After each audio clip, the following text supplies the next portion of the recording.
The Hills are far from alive today. The Hills are really sleepy today, if I'm being honest, after watching The Sound of Music. My hills are conked out after this 3-hour film. Anyone that knows us knows how we feel about a movie that's more than 90 minutes.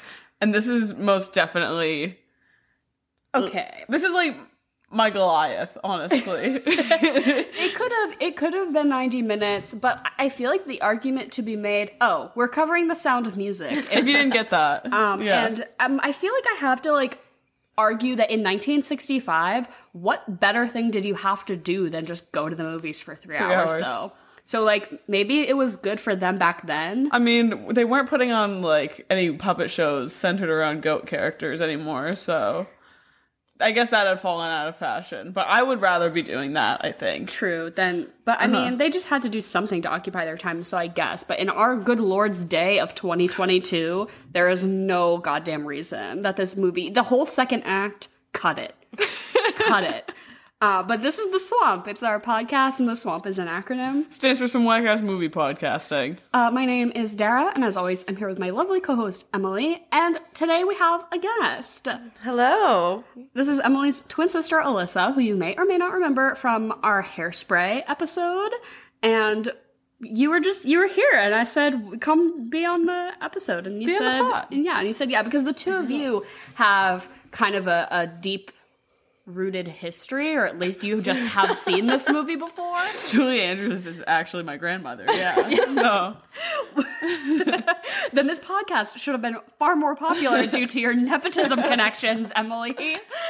But our theme this month that we're doing is that each month we're going to alternate, and Emily's going to pick a movie that she has seen that I haven't seen, that you're like forcing. It's like we're forcing each other to watch this shit that it's like, oh my god, how have you not seen this type beat month. So this was your first pick, was to make me sit for 3 hours and watch the fucking Von Trapp children. Here's the thing is I thought it would be easier because I've done this like a handful of times before, because like we grew up watching the movie, really, like a good amount. But actually, I feel like it's one of those movies that you never sit through like the whole thing of, like it's on and you watch like 40 minutes of it and then like you continue on with your day. Yeah. And now, like, after sitting here and watching it for 3 hours straight, I need a nap. Like, desperately. Yeah. I'm so tired. Well, I think as a kid, too, when we would watch it, it pretty much ended after the first act. Yeah. And when I was a kid, I didn't realize any of it was about Nazis. Yeah, there's Nazis in this. It fully doesn't need to I don't think I realized until I was maybe 12. I was like, Hitler's involved? Rolf's kind of a bad guy. Baby Nazi Rolf, maybe not the best choice for, what's the oldest one's name? Liesel. Yeah. She needs to find herself a good liberal Allied Powers boy. Yeah. In Vermont. Yeah, I would hope. Come on.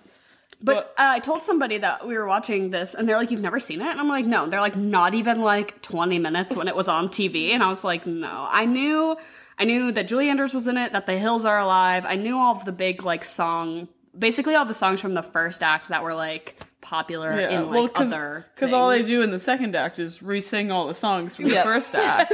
Right.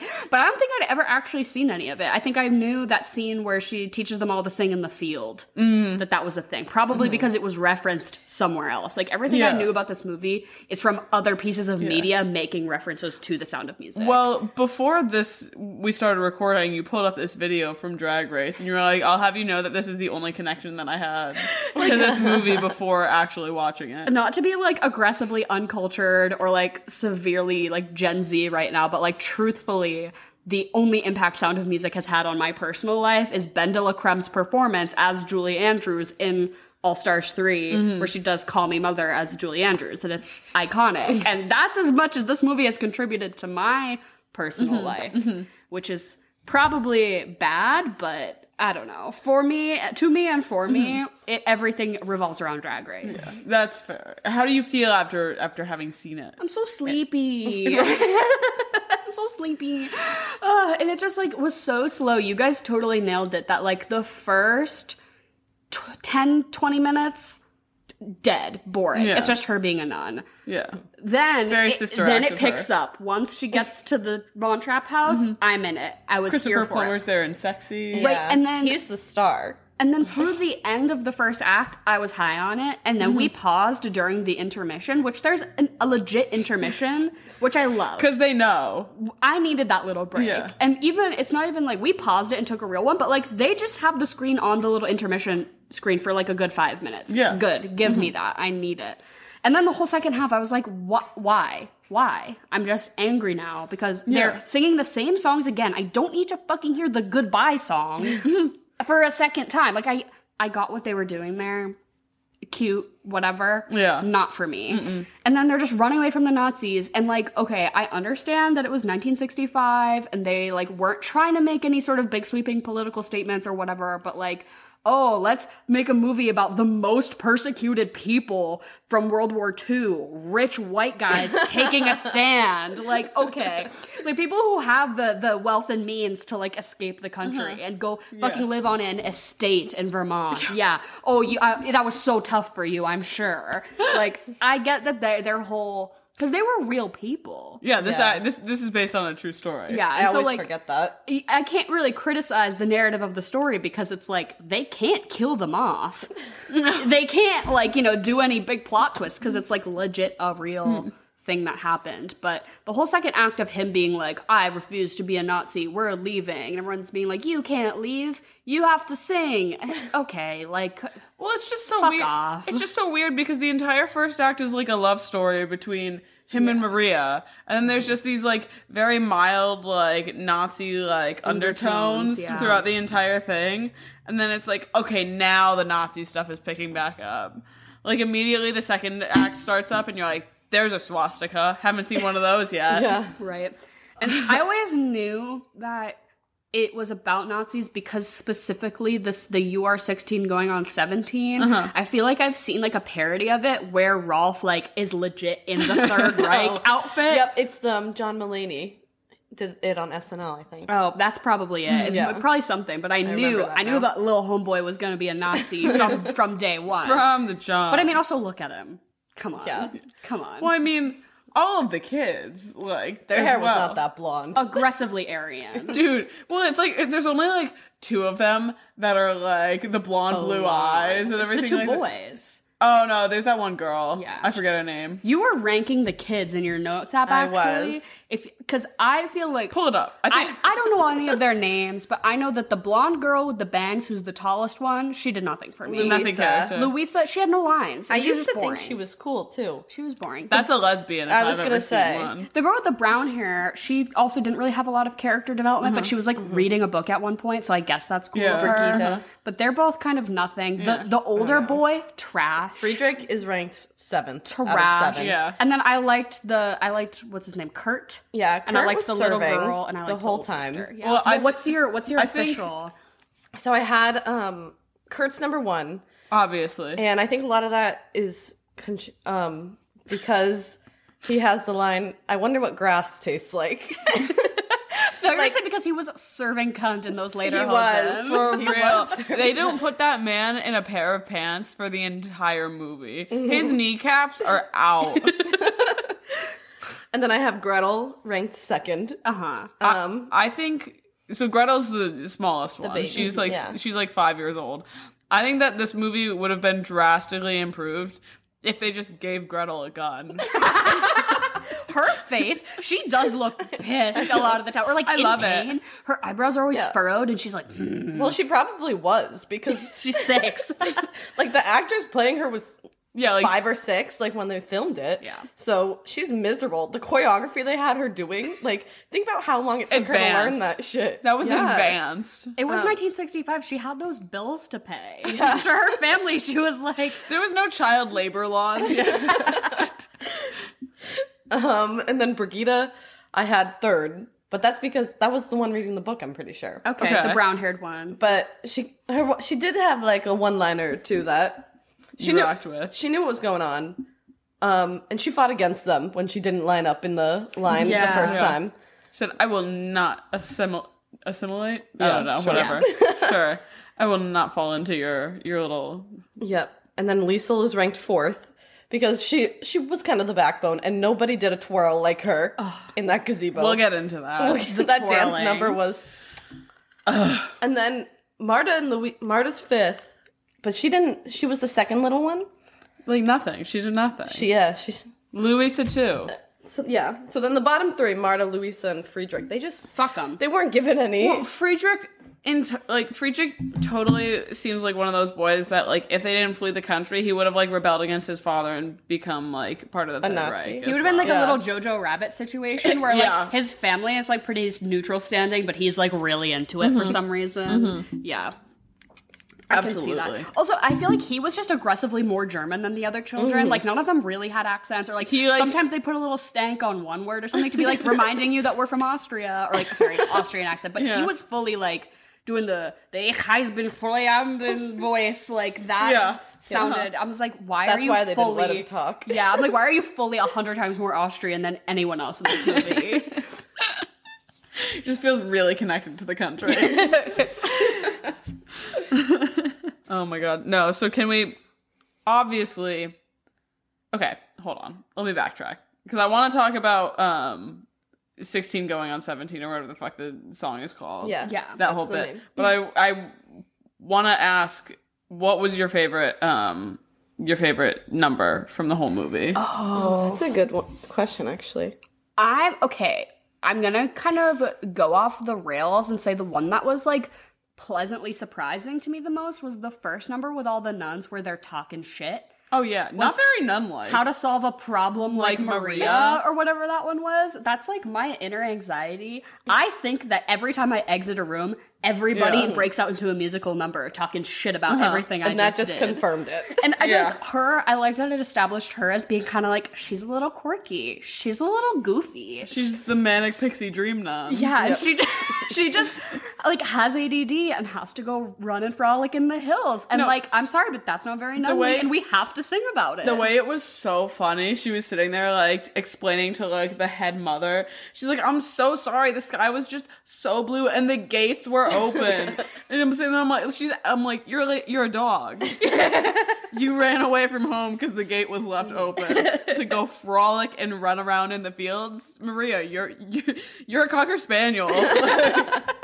But I like those opening scenes where she's kind of like running and stumbling and like she's kind of messy. Yeah. And I just liked, because I think of Julie Andrews as being so poised and polished, and she still was very poised and polished in this movie. But like, she's like kind of tripping a little bit, and she's like stumbling, and I did like that they're all like criticizing her for singing in the form of a song. I thought that shit was really funny. So I like that first little musical number. Other than that, all the songs that I didn't previously know did nothing for me. Yeah. What is it? Elderflower or whatever? Edelweiss. Edelweiss. What the fuck was that? The goodbye song, no thank you. Their little choreography was cute, but I'm like, this is, I thought for a hot second in time when it opens and she's like, the hills are alive, I turned to Emily and I'm like, is there gonna be speaking in this movie? Because if there's only singing for 3 straight hours, just an opera. If it's like an operatic thing, I'm gonna need a heavy drink to settle through this. But I'd say I like the nun song, and then obviously the do re mi, because I just like the little costume changes they did for that one when they're like in the curtain outfits, and now we're out on the town in our little hat outfits. I like. It got very Austrian. Yeah. What about you guys? I think for the first time, because I mean I watched this probably like once a year around Christmas time. And it probably changes since I've been like 5. But now I think it might be I Have Confidence. Stop, because I was going to say the same thing. The whole time she was like running around, tripping, like she was manic pretty much the whole time. And I was like, she's so me. Like, relatable. I think that there was one point where she tripped and she's flinging her arms. I was like, that kind of looks like me after I go day drinking. Like her like the blind confidence and instability. Yeah. Okay, what about you, No, that one is definitely, this watch was my favorite. Just imagine being so, what did I say? Imagine being so delusional. Yeah. Like she's leaving the Abbey and she's like, bitch, I got this. 7 kids, no fucking problem. Has never had seen a child in her life. Don't even worry about it. Yeah, she's been in the Abbey for the last like 10 years. She's still not even like a full nun yet, kind of thing. She's like, She's the kind of nun. Breeze. They still let her have bangs. Yeah. They're like the one in Sister Act who like can sing or whatever, who has the little baby bangs. They're like, you haven't graduated to full nunhood, so you can have the little baby bangs sticking out. You haven't gotten railed by God yet, so so you can have some bangs. Yeah, no. I really liked that one. I just think it's a fun song. I like Julie Andrews like swinging her bag and her guitar around like they weigh like a feather. And she was getting goofy with it. She was putting a little goof on it. And I was like, okay, Miss Mary Poppins. Just letting it loose a little bit. She's feeling a little silly. But I've always really liked the what is it? Like the yodel song that they do. Yeah. Stop. Because I looked at you before, like, and I was sitting there, I was like, just gonna fucking love it. Because they pull out this entire ginormous puppetry set in the middle of the, like dead middle of the movie. Mm-hmm. They all decide to put on a puppet show. And it's great. It's like some of the craziest puppetry that I've seen. I'm like, you can't do this casually. This is professional level. You're telling me these kids just like picked this up like this week? No. For sure, when their dad was like calling them in with a whistle and then like ignoring them for the rest of the day to go like do whatever an ex-military Navy guy does, I don't know, like sit and brood, they were totally off like perfecting their marionette handling skills because those kids were professional level. Absolutely. They went to UConn. They puppetry school. They went to the one American master's program for puppetry that we know about, for sure. They founded it. It's the Von Trapp Children's School of Puppetry. Dude, Connecticut's not very far from Vermont. True. I wonder if anyone has ever been to the Puppetry Museum. Let me know if there's any Sound of Music references, like if they have the little goats or something, because those are kind of iconic. Dude, I love it. I absolutely love that. The fact that they owned that entire, I mean, I guess it was the 1930s. When I'm saying that like a 3-hour movie makes sense for the 60s because they had nothing better to do, in fucking 1930, what are you going to do other than frolic through the hills and learn to be a master of puppetry? That's what I would do. Well, their Uncle Max, after the performance, they were like, can we keep it? And he was like, yeah, that's why I bought it for you, pretty much. Oh, so it was like brand spanking new? At least the stage. Yeah. I don't know if they had all the puppets, but... Yeah. Because that is not a one rehearsal production. No. It does seem like they're prodigies because they just they can all like fucking sing in perfect pitch together. If I was a Von Trapp children, they'd be like, you are not invited to be in the family band. You can be the like you're the Max's backstage assistant. Yeah, right. Yeah, you're momager Uncle Max's assistant. Because she's like, yeah, just sing Do Re Mi, and I'd be like, ah. He's like, oh no, she's not invited. This one's a lost cause. How do you think they handled what's the little one's name again? Gretel. Yeah, because obviously she's messing up once or twice. The choreography, that's what they were probably like. Yeah. Being a little aggressive. Uncle Max is like glaring her down, like ready to kick her or something. Oh my god. Yeah. But you wanted to talk about 16 going on 17. I do. Well, it's clearly like one of the most iconic songs like from the movie and everything like that, and it's been parodied so many times and all. But I just, and I know you, Alyssa, as a kid, it was probably your favorite. Oh yeah. Am I wrong? Yeah, no. It's like the flirtatious girly number. Exactly. Yeah. And she's like spinning. It has definitely the best choreography. There's not that much dancing in this movie, but that is some of the craziest, like... Spinning. Just the best, like, just such fun dance number. Like, you know what I mean? She's doing all of her little spins. They're doing this cunty little kick together. It's really cute. When they both raise their knee at the same time and give a little, ooh, like a little rocket. Ooh, I was like, that's gay. Like, this movie is gay. Like, I'm sorry, but that's like, I know they're a straight couple, but like, that was really gay what they just did. I would be straight just to do this. Because obviously I can choose. But if this is like my one, this is my one, like... Yeah, I'll do this with a man. I feel like I just want to dance with him. It would be kind of a slay to be them for Halloween, but also no. Because don't dress up like a Nazi. Like no. So maybe just like wear a flouncy skirt and spin by yourself. That could be, or like two girls in flouncy skirts spinning. Yeah. Eliminate Rolf the Nazi. Well, just put in another flouncy skirt. Here's my thing: is I want to be the center of attention. I want to be the star in my flouncy skirt. There can't be another woman there this time. I thought you were saying I cannot share the spotlight with a man. No, well, because what do you mean? Yeah, true. I already have the spotlight.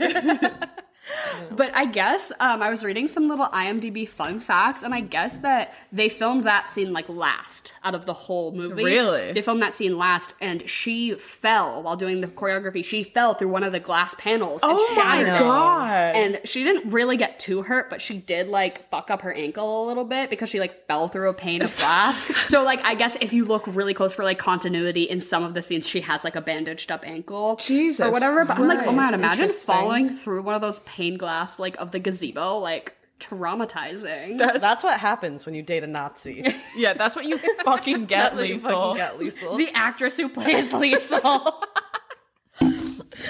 I don't know, but when they were running around on the benches in there, that changed like my brain chemistry as a child. Yeah. When he grabs her hand and she runs around, and she's picking up momentum. Yeah. She's getting centrifugal force around in that gazebo. No wonder she flew through one of the panels. Like, she's picking up some speed. It's like, whoa, whoa, whoa.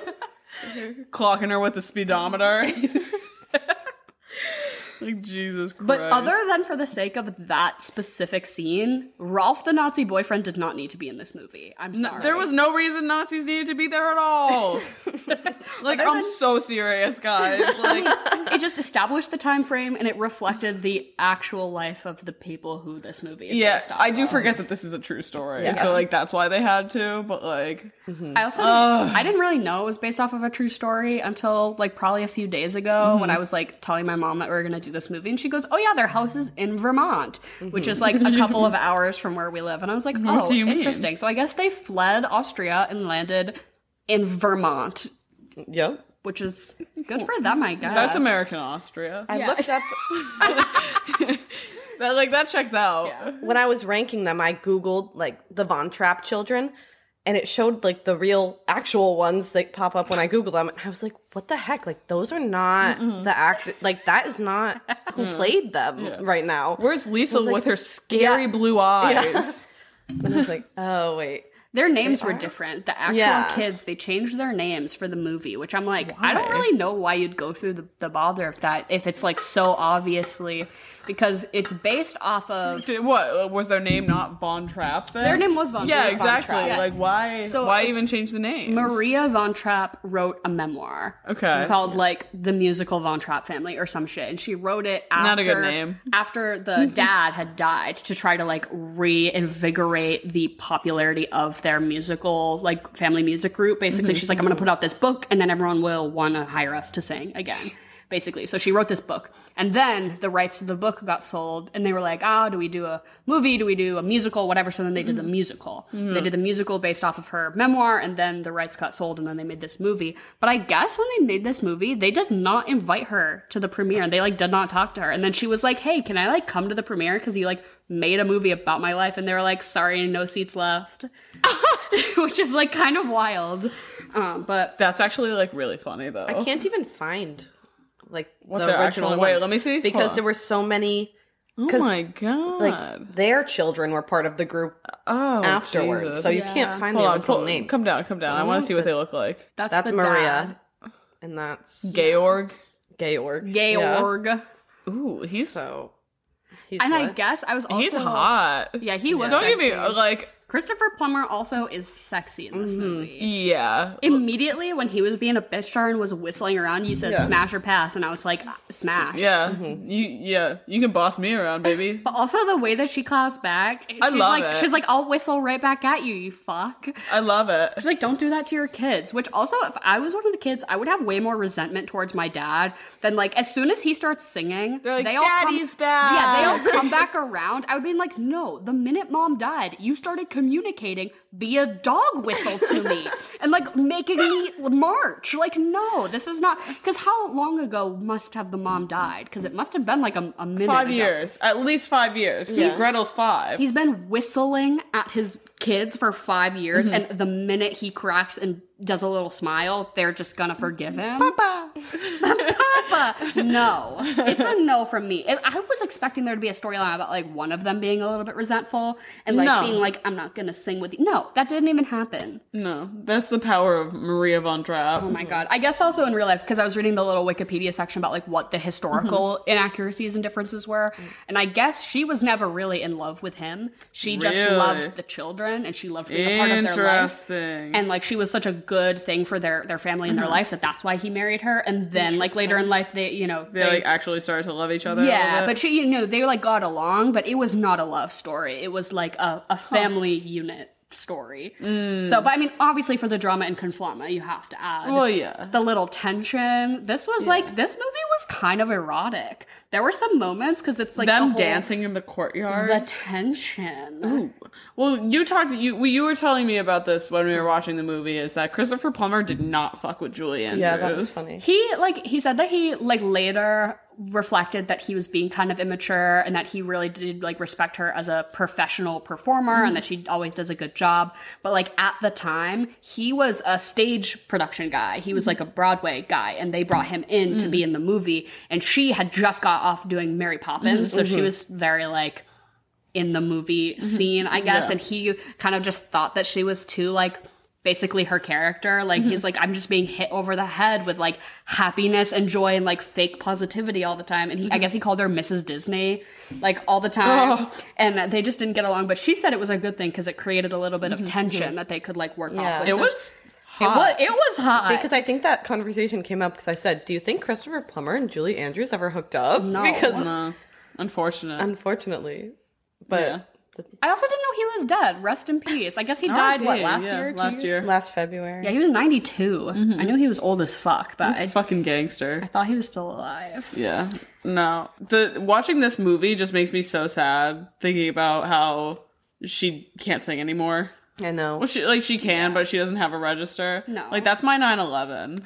I mean, I'm not even lying. She also is old as fuck. Like, she does deserve to, like, rest and, like, not have to do shit anymore. But she's still in movies and stuff, though. Like, she's in that new movie coming out. What new movie? The Enchanted sequel. Oh, Disenchanted? Disenchanted. She's in that. Interesting. And I know that there has been a buzz about a third Princess Diaries that, you know, everyone's like, yeah, that's happening. So I would love to see Miss Andrews in that. I would love to see Emily in Miss Andrews' haircut that she had in this. Because, like, imagine if I just grew my hair out like that. Referring to yourself. Yeah, Emily as in me. Emily as in myself. This is the kind of thing that I would be like, I could serve it, and then I'd get it cut, and I'd, like, think about committing. Like, well, the fact that I just have to grow it now. True, but the little baby bangs you gotta have something to pull that off. I just think it'd be so funny. The little Dutch boy haircut. That would be something that they would give to some girl on America's Next Top Model as her like makeover look. And she would be like, my boyfriend's gonna hate it. And they'd be like, it's so Von Trapp era. Von Trapp chic. We're gonna give you the little like strawberry blonde with the baby bangs, and she's sobbing the whole time. Dude, Tyra Banks would do something fucked up like that. And it would be like some like boring ass looking girl from the Midwest too. Absolutely. They'd be like, we need to edge you up. We're giving you Maria von Trapp's haircut. Not that that's particularly edgy, but speaking of it, I thought there were so many good like Halloween costumes you could do from this movie. If you and all like, of your friends were the Von Trapp kids. Yeah. In the curtain outfits, those curtain outfits are so fucking good. I like actively Googling green paisley lederhosen, like trying to see where I can find a pair because all of them in their little, and she was a seamstress because she whipped that shit together. She had a day. A day and a dream. They didn't even, it wasn't even like they all had the same like shirt or something. No, she put in a little bandana for this one, a little pocket square for that one. Oh, design. She designed it for the personality. She had one shot. Rent was due. And of the curtains too, I wonder if that's like a reference to Gone with the Wind, right? Because she makes the dress out of the maybe. curtains. So maybe that's like a little. Yeah. I did see the Gone with the Wind. I did see Gone with the Wind in a movie theater once, and they did the intermission, and we got to like go pee and get snacks and stuff because that movie is also like 3 fucking hours long. And I just feel like today, any movie longer than 2.5 hours should legally have one of these little intermissions so that I can fucking pee, maybe get a little refill on my snacks, because I don't want to miss anything. So I always end up holding my pee during movies.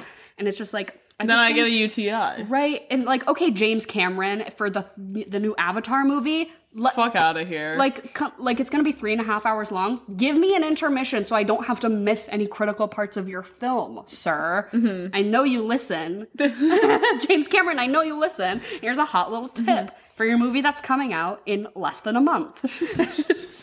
Do you plan on seeing that? Because I have no interest. Less than no interest, actually. I do, only because I went to the theatrical re-release of the first one because one of my brothers-in-law loves James Cameron, just like as an entity. And so as a celestial being. And so we all just went, and honestly, like, I didn't remember anything about it, but seeing it in the theaters was kind of a slay because the special effects honestly kind of hold up. And like, you can tell they're a little janky in 2012, but it was still like fucking beautiful to see. It's not a good or interesting movie. I don't really care for it, but like to watch it in a theater was great. And the new one's about water, and I'm kind of like an ocean bitch. So there's gonna be like beautiful whales and stuff, and so just for that I'll probably go. But that makes sense.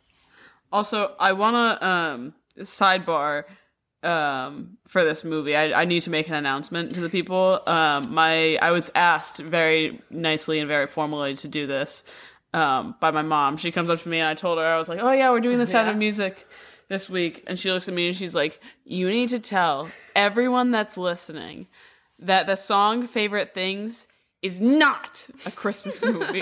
Or not a Christmas movie, a Christmas song. Which I would say she's right. It's a song from just a song. It's a song from a musical and a musical movie, which I get. But I will say, when did you guys always watch this movie? On Christmas. But I think that's just an us thing. I don't know, like, does anyone else watch The Sound of Music on Christmas? That's gotta be like an American. This movie feels like a Christmas movie that's not a Christmas movie type thing. I would put it into that category. Yeah. And also, in the song, doesn't she say, like, sleigh bells for Christmas? Or some shit? She says snowflakes that stay on my nose and eyelashes. And then she says something else about presents, and she says something about sleigh bells. Snowbells and sleigh bells. Yeah. It's feeling a little Christmassy. Interesting. Yeah. As a nun, you wouldn't think that she'd be into the whole, like, Christmas as a holiday about things like that. Well, I think her whole thing was that she was not like the other nuns. That she's a cool nun. She's like kind of maybe a little more materialistic. She loves to sing in the hills. She just doesn't love God as much because she wants those brown paper packages tied up with string. She's a greedy bitch. If you had to write a song about your favorite things, what would be in your song? They don't have to rhyme. Mine would be like French onion soup. Liquid Death. Oh, they don't sponsor us. I'm just obsessed. They do have nice branding. But I do think they overcharge considering it's water. Absolutely, but I think it's really good. It's a cute thing. Yeah, Liquid Death. Or just any seltzer. Seltzer water. I'm just gonna start naming food. Yeah, I was gonna say mine. I like Buck's wine. I like cheese boards. I like reality TV. Like, are they gonna sing about the real housewives? Yeah, Beverly Hills. Yeah, you can. A weighted blanket. Lisa Vanderpump. Yeah. They're gonna. I like that. An apple scented candle. The Muppets. A hot shower. Oh, speaking of the Muppets, I did say that this would be the perfect film. Everyone's a Muppet except Julie Andrews. Obviously, like, it's just Julie Andrews. She ends up marrying Muppet Georg. So if we're not gonna do Muppetized versions of each character, which would be ideal, but I'm thinking like the Muppets. Who are we casting? Right? Obviously. Oh yeah, let's do this. He's totally Sam the Eagle. Yeah, he's Sam the Eagle because he's like a military guy and he's serious. Well, and Miss Piggy is the bitch. The Baroness. The bitch who almost takes him away. I just think all the kids are Beaker. Oh, Max is Gonzo. Max is Gonzo. Max is Gonzo. All the kids are. Wait, Rolf is Rolf. Rolf the dog. Rolf the dog is Rolf the Nazi. Yeah, that checks out for sure. Him in a little uniform. That's funny. Who else is there? I don't know. No one really. Yeah. All the kids, but like, who are they? I don't know. They're the Muppet Babies. Oh, yeah. They're Muppet babies. No, that's smart. That's really smart. But I was just like, the way she interacts with people is like she's talking to a Muppet. Because she's just so, like, ethereal and, like, she's like a Disney princess, right? Mm-hmm. So I said, like, if I knew someone like this in real life, I would bully the shit out of them. Like, she's, like, if someone was that positive all the time and singing, and that's coming from me, who I am, like, a very upbeat, positive person, she's unbearable. Like, I talk so much shit about her. If I was her coworker, I'd be so fucking pissed.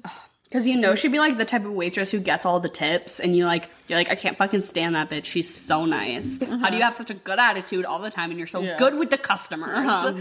Yeah, mad as fuck. I am a hater, and I'll say it. Yeah. I do like, though, she originally didn't want to take the role because she was nervous it was going to be too similar to Mary Poppins. Yeah, too much musical. When they filmed this, they had filmed Mary Poppins, but it hadn't been released yet. So it was like, they were basically back to back. And she was taking a gamble. And they really wanted her because they saw, like, they went to Disney and, like, saw pre-footage of Mary Poppins. They're like, she's fucking perfect. Like, we need that bitch. And she was like, I'm just worried it's going to be too similar. And I haven't seen Mary Poppins a ton in my life. Yeah, no. So I can't. But I do think she did a good enough job kind of differentiating. Like, I think this character is, like, more deep and fleshed out and realized and human. And this is also, like, a more adult-oriented movie. Mary Poppins is, like, a being. That's not a human like that. It's like a magical creature. Yeah. Whereas here she's just some nun. Yeah. Trying her best. Yeah. Mary Poppins like appeared out of like a pit of foam. You know what I mean? Whereas Maria Von Trapp like comes down in a bubble. Yeah, exactly. Mary Poppins is an idea. Yeah, exactly. She wasn't real the whole time. She was her imagination. Oh my goodness, who is it but my mother Jen here for our interim podcast segment, Chocolate or Vanilla. It's a game we play on the show. My mom comes and she hosts it. She says two things. We all say which one we like better. It's a hoot. But Alyssa's not here because although she was a guest on our episode, we do often record Chocolate or Vanilla the next day because Jen has a real adult job. Not that Emily and I don't have adult jobs, I don't. But Jen has like a for real adult job. Yeah. So we often do this separately, and Alyssa is too busy watching Shangela on Dancing with the Stars, which is an extremely respectable reason to back out on the pod. So we're here sans Alyssa. So if you notice a shift in voice quantities, we just wanted to clear that up for you.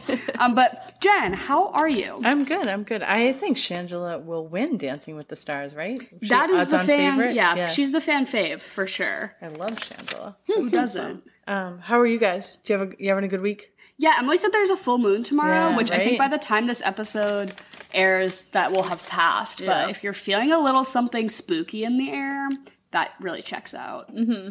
Or something needy in the air. Oh my god. Yeah. If you're in the West Hartford area, don't come through my line at Trader Joe's. Y'all are pissing me off. Jen and Emily say that the full moon is creating a sense of neediness, and unfortunately, I think that they're on the receiving end of, and I'm on the giving end. I'm being really needy on this full moon. What season is it? Was it Scorpio season? It's not your season yet. It's not Sagittarius season yet. I don't really know when people are like the Mercury's in retrograde. That happens like 6 times a year. It seems like it's every 3 weeks it's in retrograde. Too much. It's too much to keep up with. But Jen, is there a theme this week? There is a theme this week. So it's movies or shows with lots of kids or big families. Okay. Yeah. Solid. Nice. I can rock with this. Chocolate or vanilla? Chocolate. Vanilla. Chocolate. Chocolate, vanilla, strawberry. Chocolate. Vanilla. Chocolate. Brady Bunch or Partridge Family? Which I know you guys aren't going to know either, but I thought that was... Which one sings? Partridge Family sings more than the Brady Bunch, but they both sing.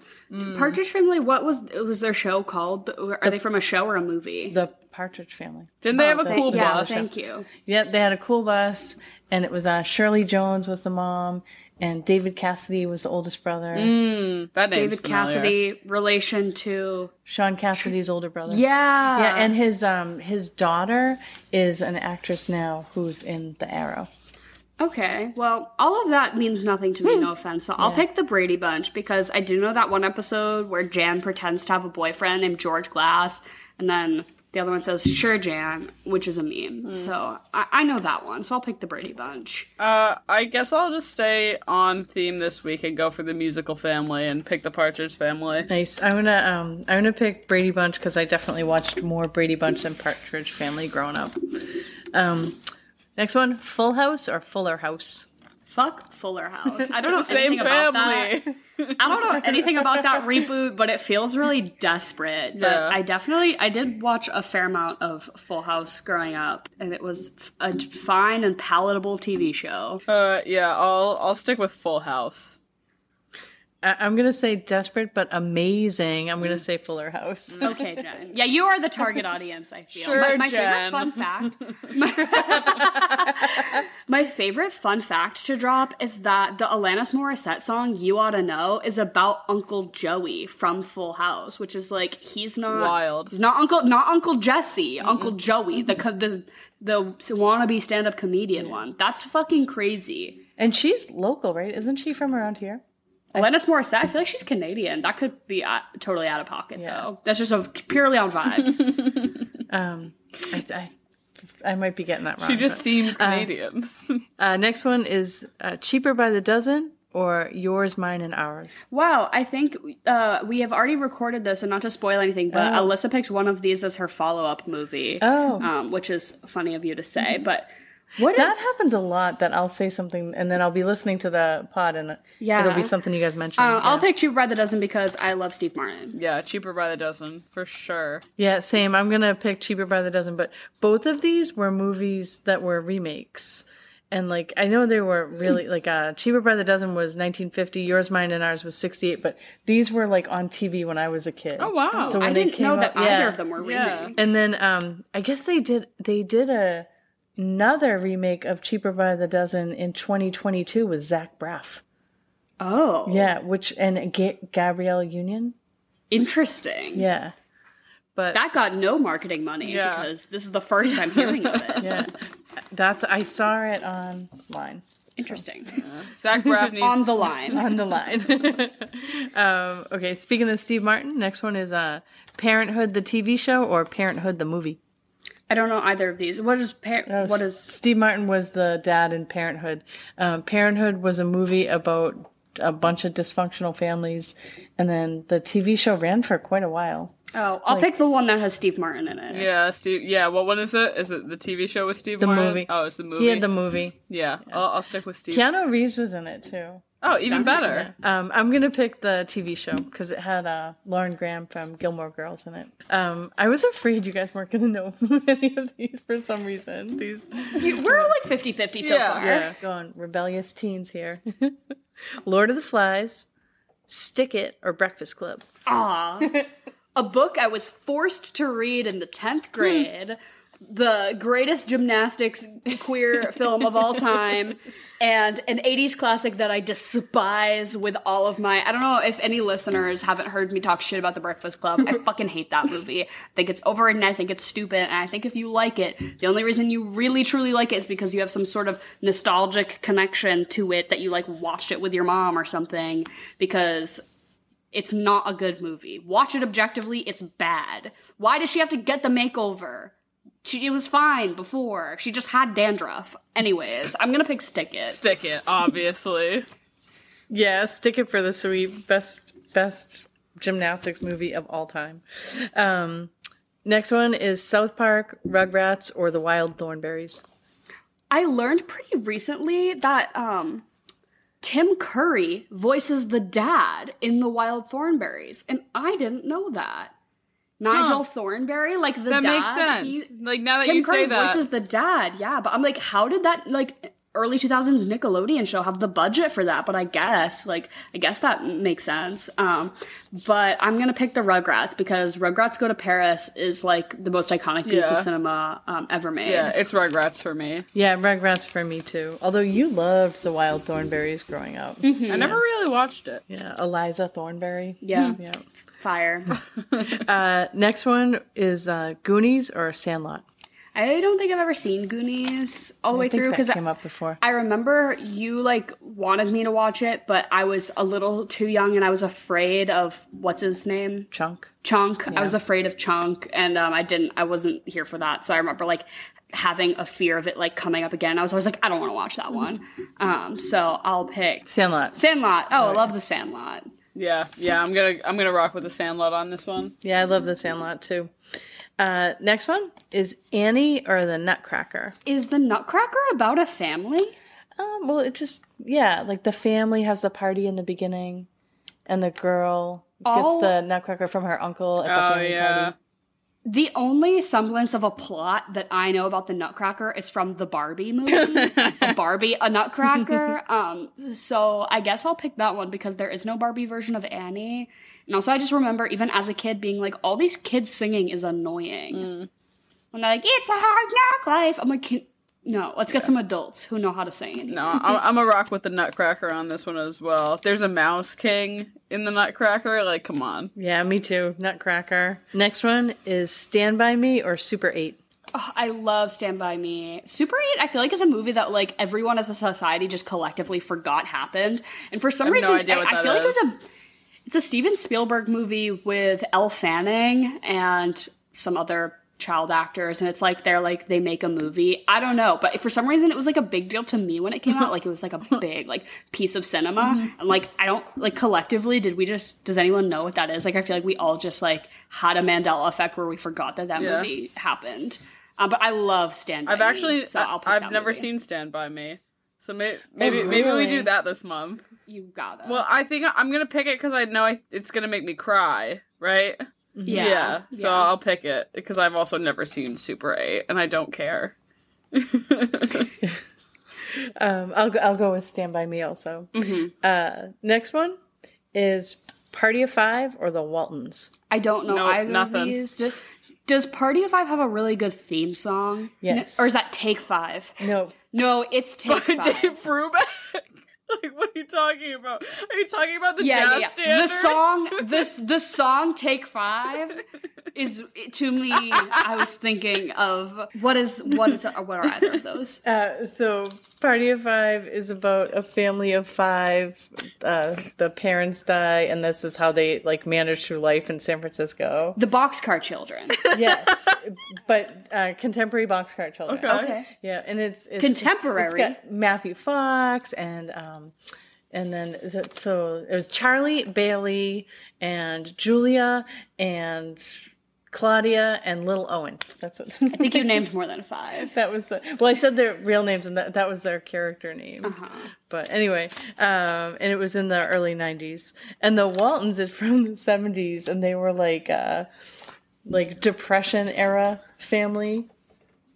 I'll pick the Boxcar Children. I'll pick Party of Five. I'm gonna go for the Waltons because I feel like I have heard that name before, and also like I don't know. I just like the Waltons. I like that last name. The oldest son was John Boy Walton. Wow. And at the end of every episode, they all said good night to each other. Like, be like, good night, Mary Ellen. Good night, John Boy. Good night, Jimbo. Jimbo and John Boy, those are drag queen names, straight up. Those are the names of contestants on RuPaul's Drag Race.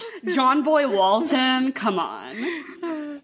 And it also had a very, like, noticeable theme song. It's in my head right now. Okay, it's not Take Five? No. I'm sorry. I'm sorry about this. No, it's okay. We need to be humbled sometimes. Well, no, it's I feel a generation gap for sure. That's okay. Last one. Good Luck Charlie or Wizards of Waverly Place? Wizards of Waverly Place paved the road for well, maybe there were other like family dynamic ones, but I feel like Good Luck Charlie came after, and they were like reaching.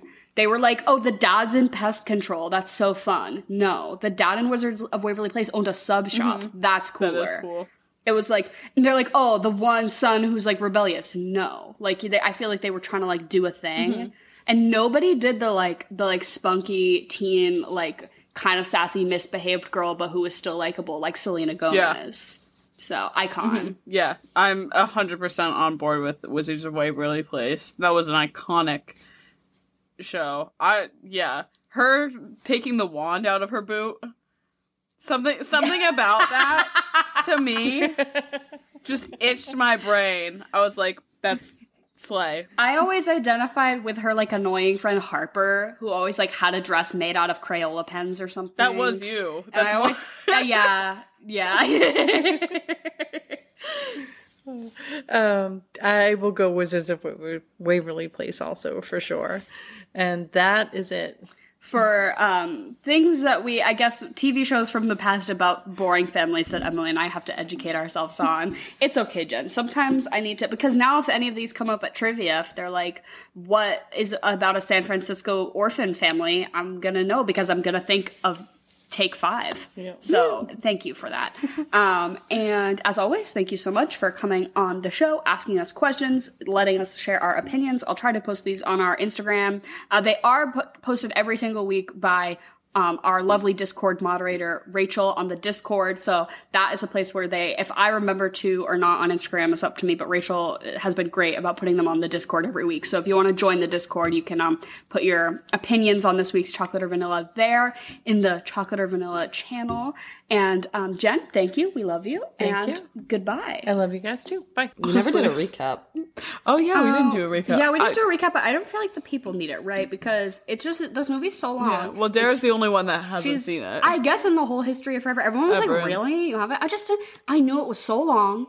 I knew through cultural references what the big beats were going to be, basically, like that there's music and that I didn't even really know that she fell in love with the dad, but like, okay. That could have been cut too. I didn't need that. I mean, I did like the erotic tension. Yeah. But whether they ended up together or not, I really couldn't have cared less. Like, I did like when he called her captain on accident. Ooh, that was like a fan fiction moment. Like, yeah. And it is too good to have been written because they didn't write it. That was an accident. And really? They kept it. Yeah, that was an accident. And they were like, wait, that was kind of hot. We're going to keep it. We're going to keep it. Oh, I love that. Yeah. And I was just like, ooh, it's too spicy to have been in the script. Oh my God. And then I feel like they tried to recreate that tension when they were dancing. And I was just like, I liked the dancing though. It was okay. Their dancing was fun. It was just every scene was too long.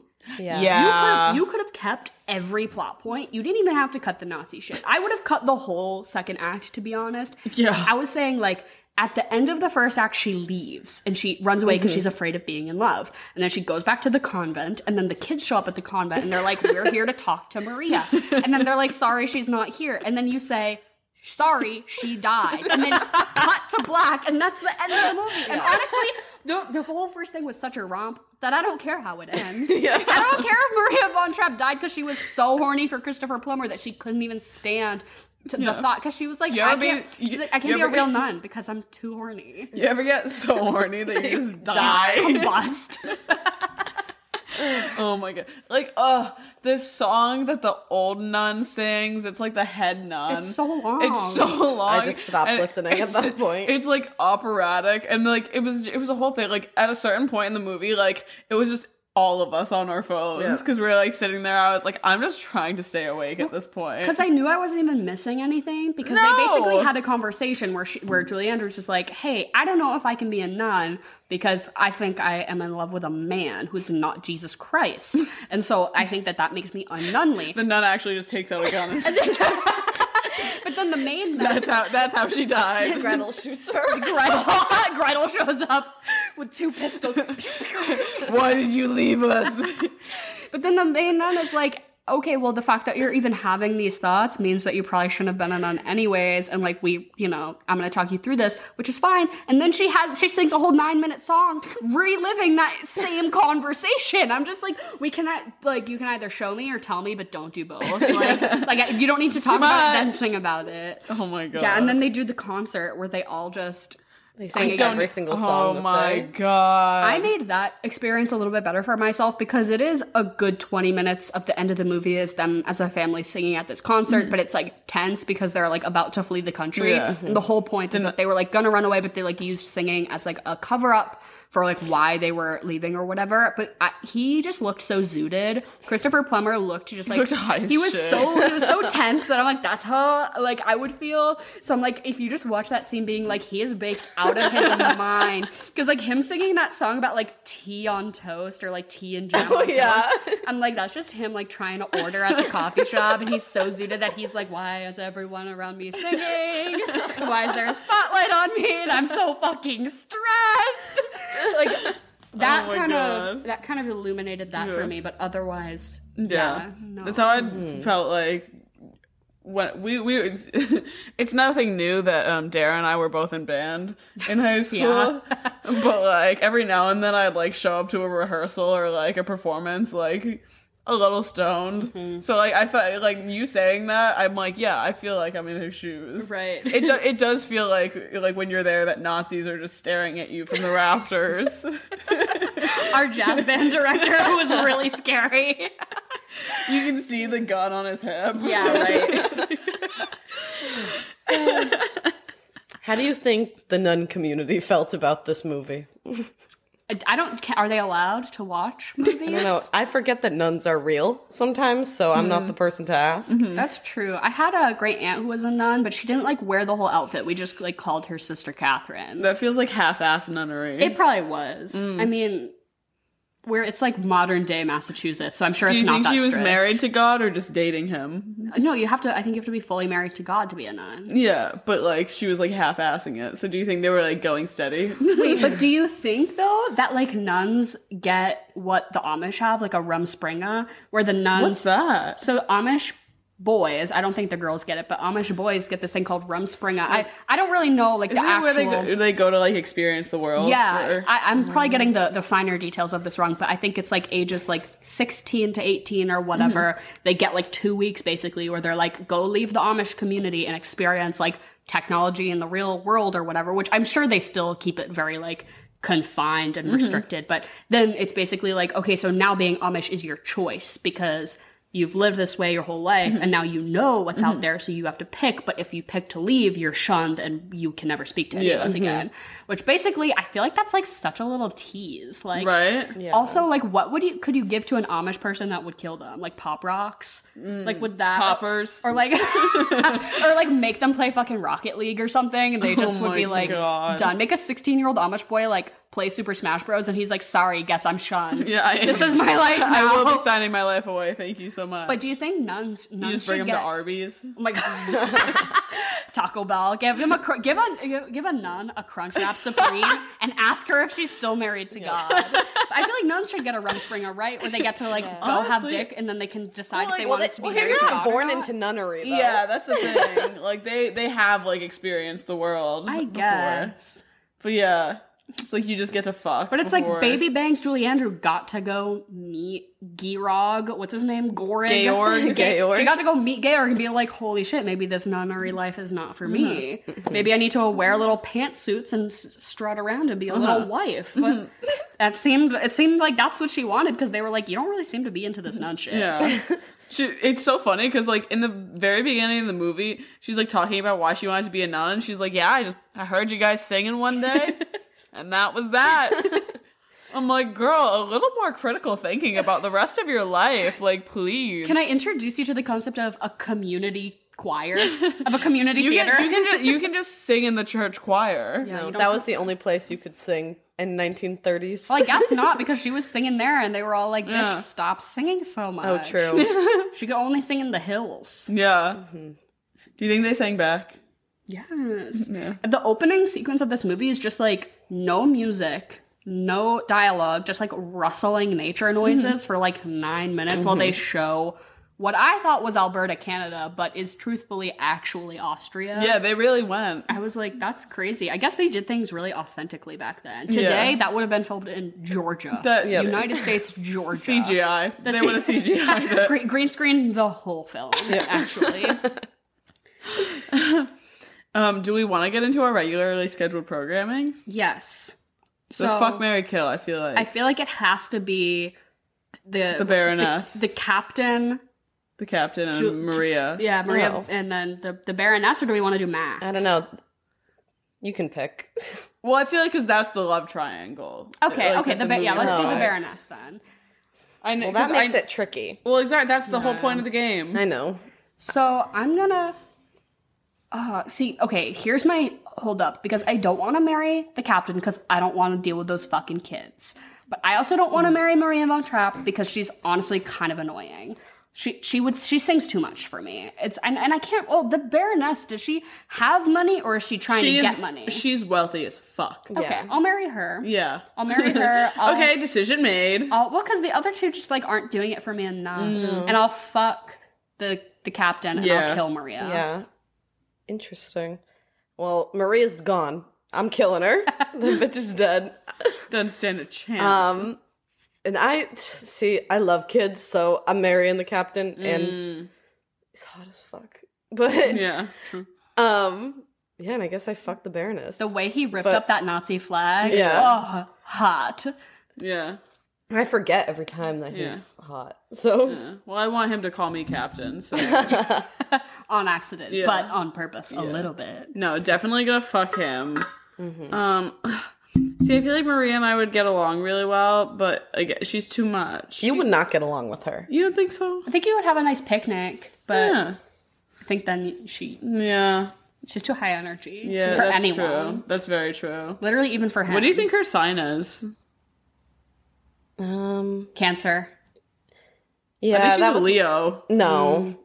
She's not a Leo. You don't think she's a Leo? No. The fucking center of attention. Even she's like, I'm not the center of attention. I would never be the center of attention. Why would you ever think I'm the center of attention?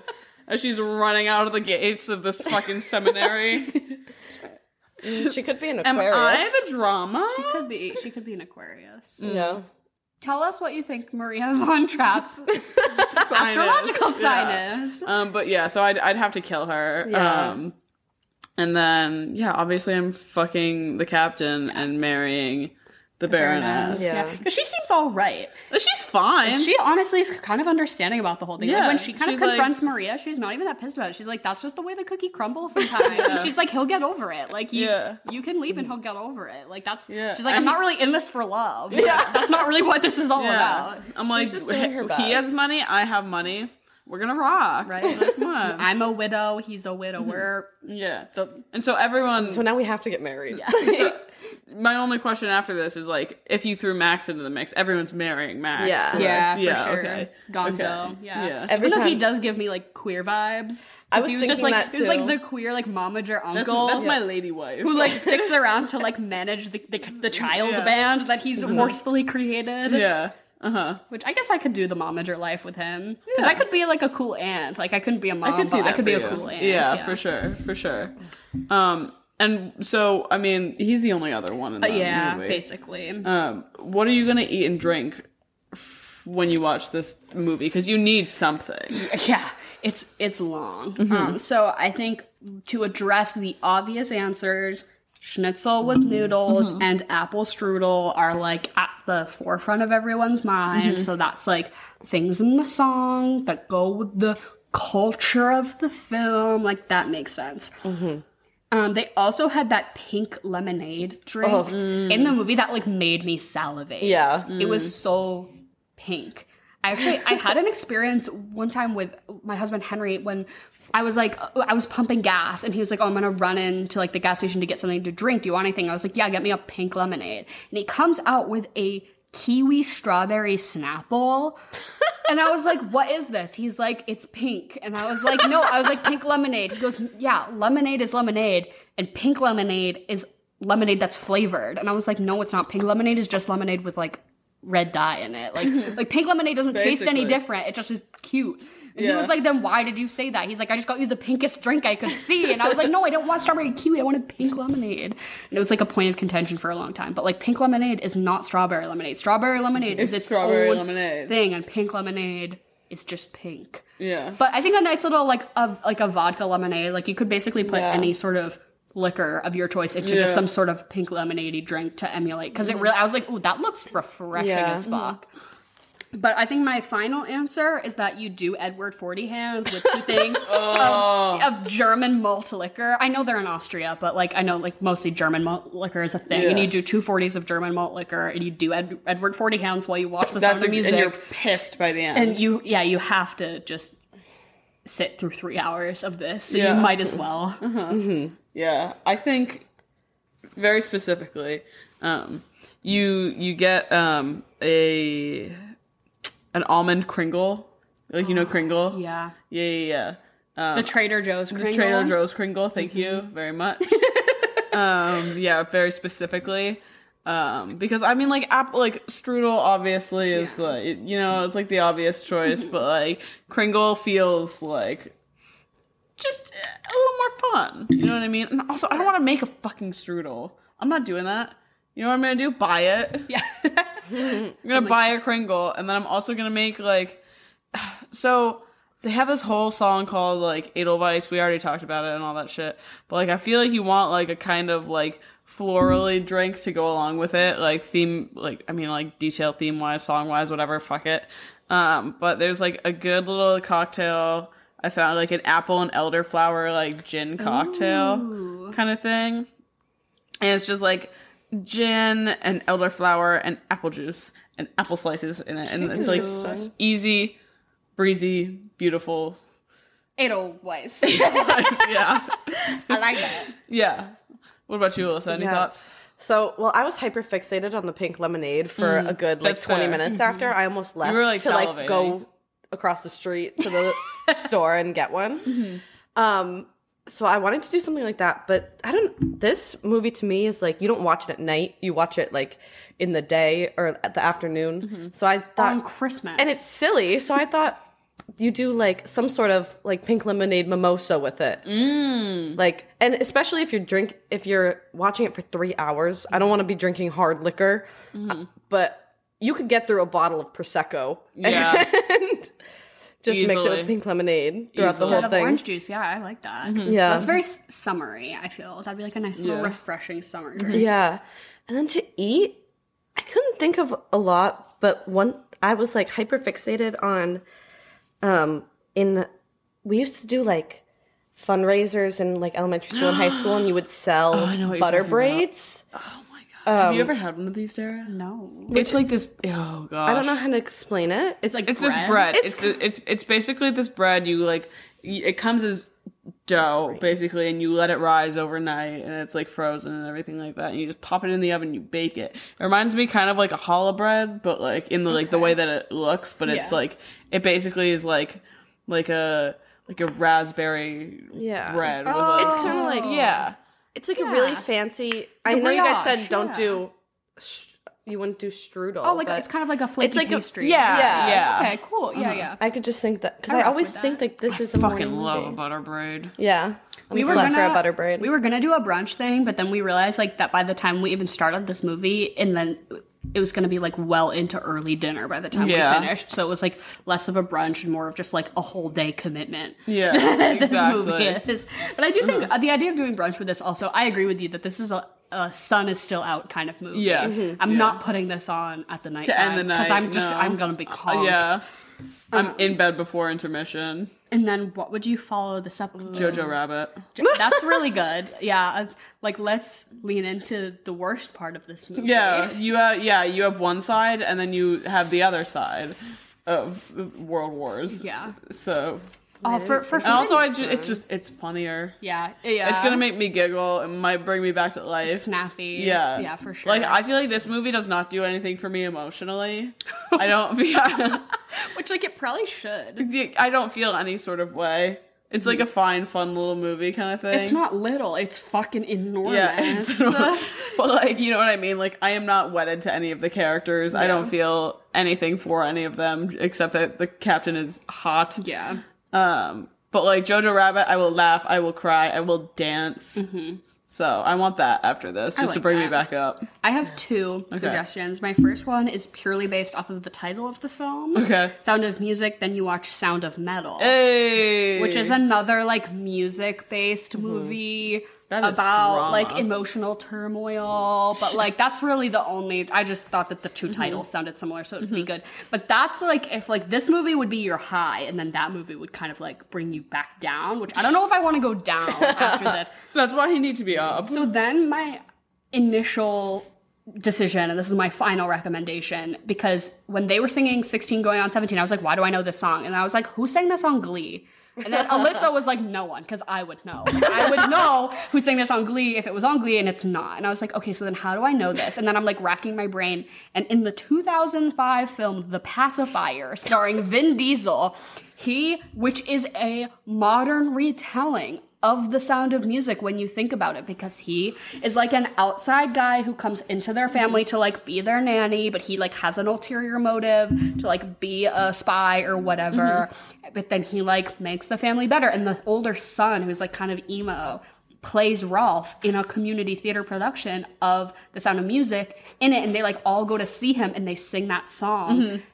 And I was like, that's why I know that. But The Pacifier is totally just a more concise and more Vin Diesel focused version of The Sound of Music. So I totally think you have to watch that. I think that's a really good answer. What about you? Mine's in a different direction. Okay. Because I think the real star of this movie are the kids. They were, every single thing they said, I was cracking up at their delivery. And I just thought, what's a movie that also has a big family with kids?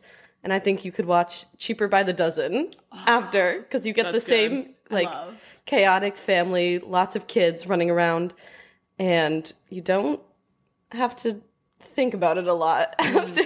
I like that. And also I do want to fuck Steve Martin. Yeah. So it's just going from like hot dad to hot dad. Yeah, exactly. Perfect. I love it. What would you rate this movie?